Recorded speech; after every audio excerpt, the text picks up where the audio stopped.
Bueno, muy bien, buenos días, buenas tardes. Hoy vamos a hablar sobre la lectura de la resolución de otorgamiento de beneficio.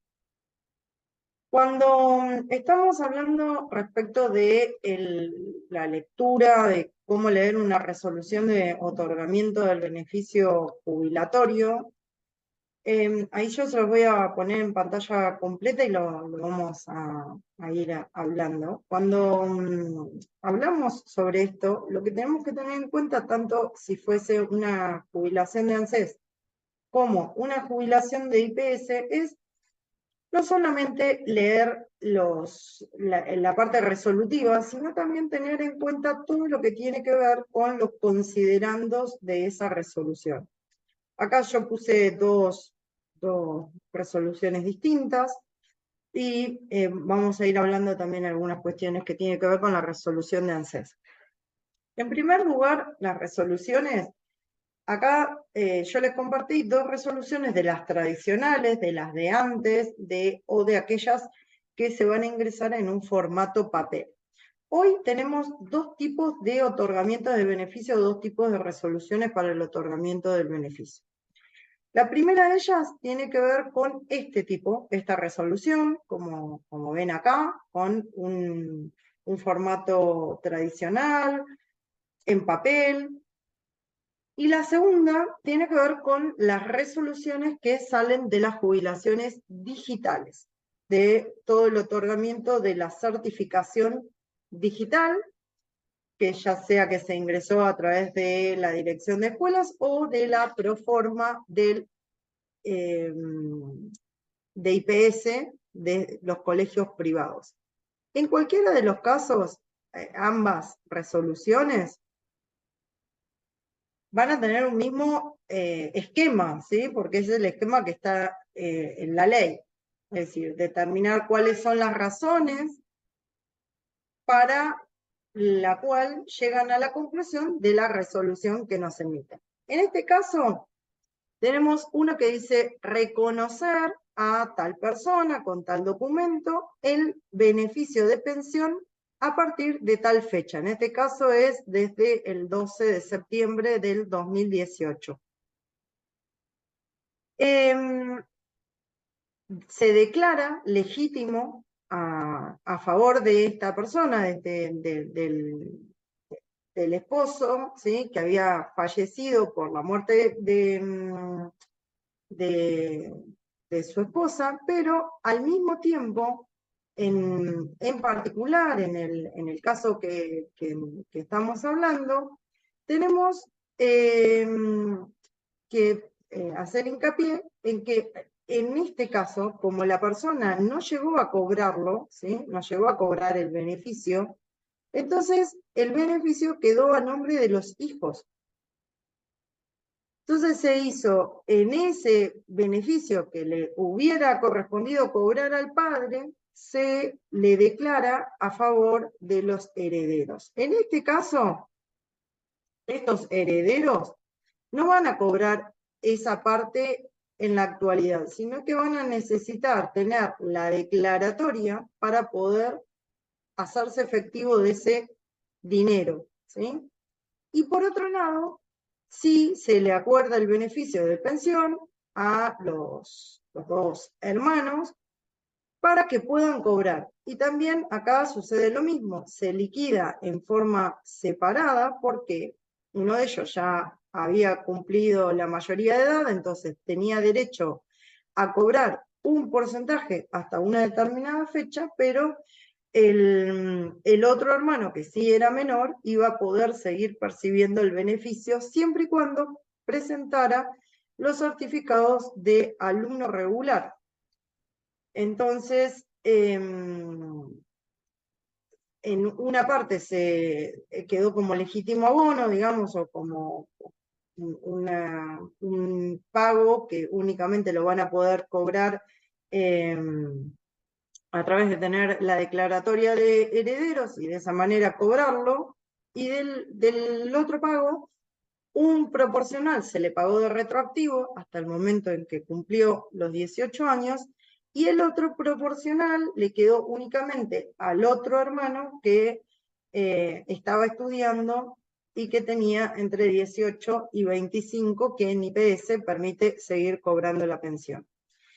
Y en este otro tenemos un beneficio de una jubilación ordinaria que, como venía siendo cobrada de la jubilación automática, va a tener, se va a otorgar a partir desde que se otorgó la jubilación automática, en este caso el 1 de septiembre del 2013, pero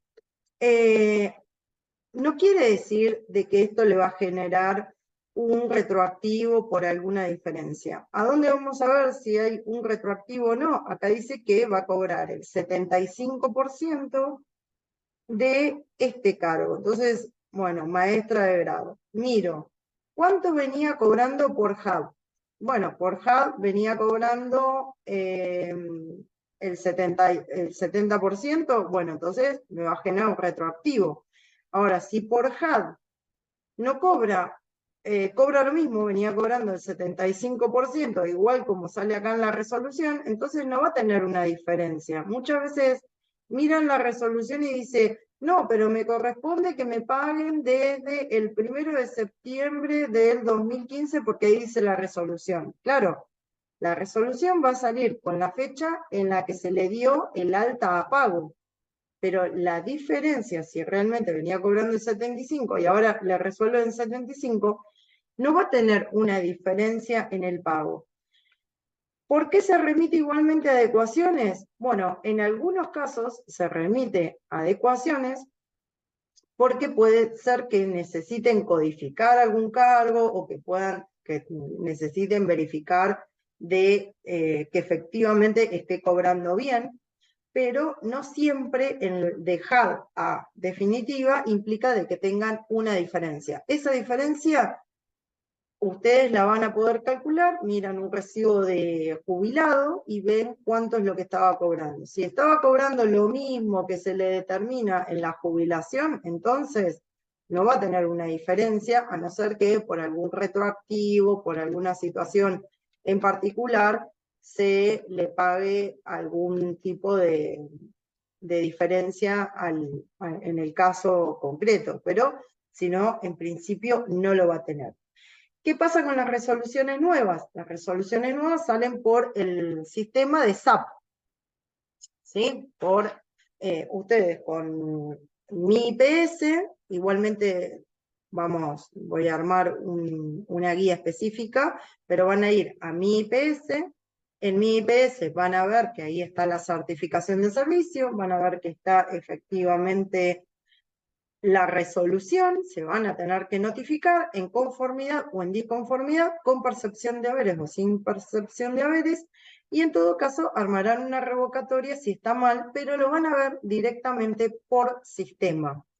Estas resoluciones en general le llegan al beneficiario.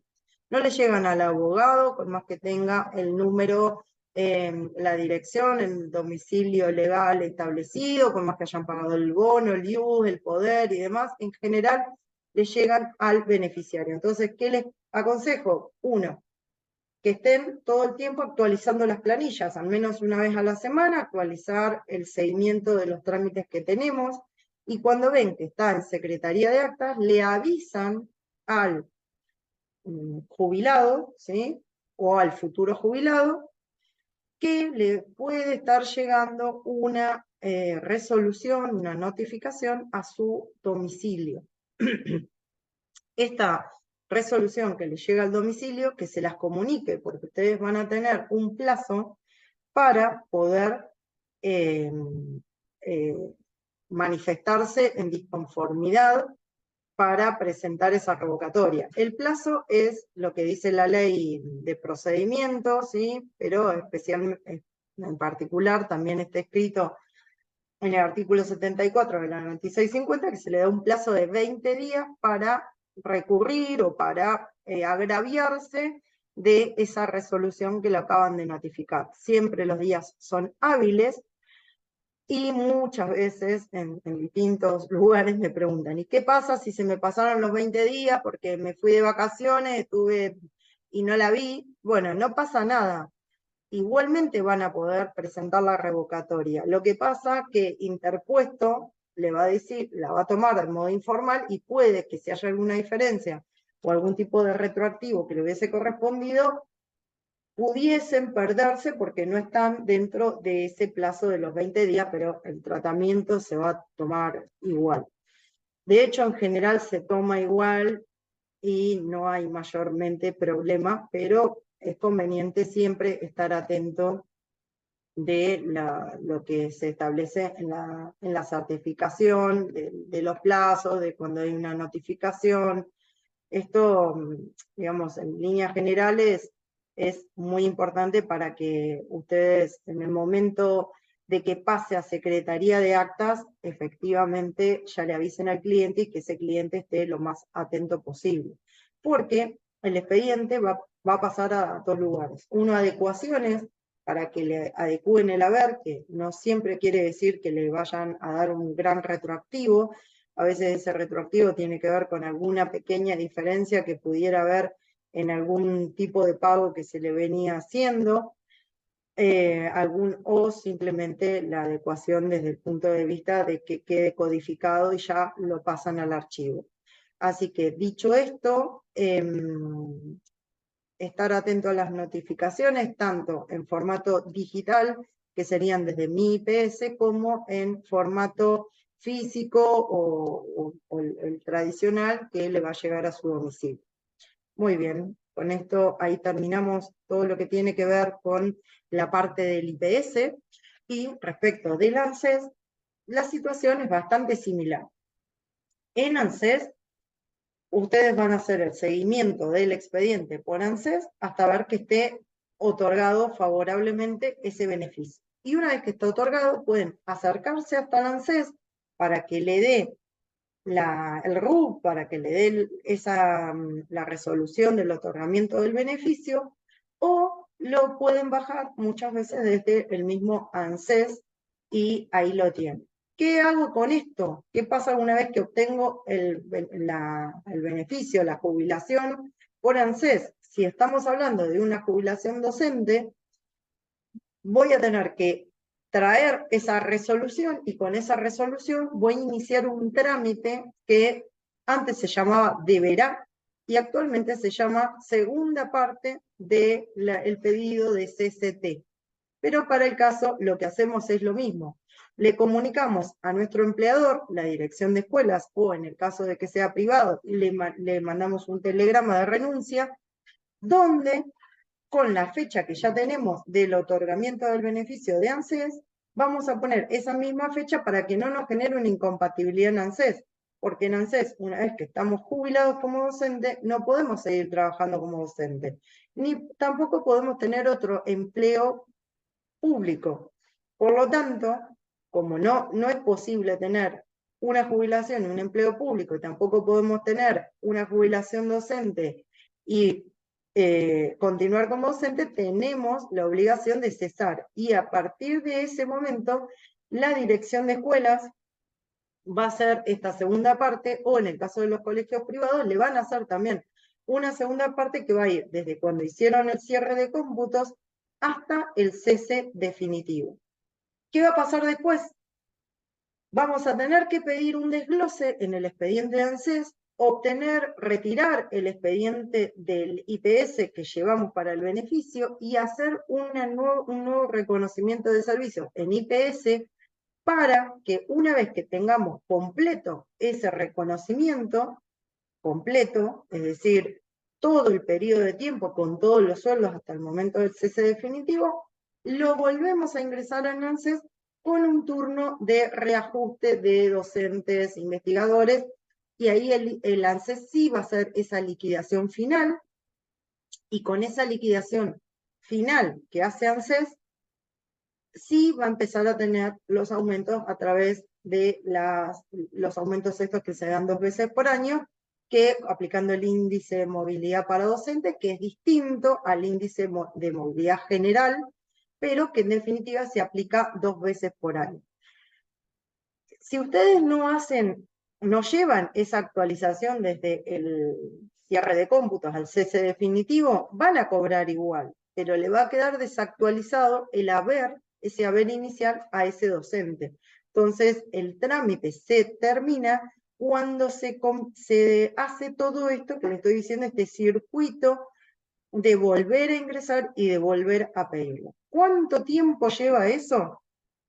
Bueno, al día de hoy, estamos 2023, no menos de un año, desde que ingreso el pedido del cese definitivo en dirección de escuelas o en el colegio privado, tengo que hacer el desglose, vuelvo a hacer el repo, lo vuelvo a iniciar en ANSES. Ese plazo mínimamente lleva aproximadamente un año para poder obtener, sí, ya el beneficio definitivo en ANSES cuando se trata de cargos que están en actividad en la provincia de Buenos Aires. Bien, dicho esto, ahí sí terminamos con todo lo que tiene que ver con la lectura de la resolución de ANSES o de IPS o el otorgamiento del beneficio. Muchas gracias.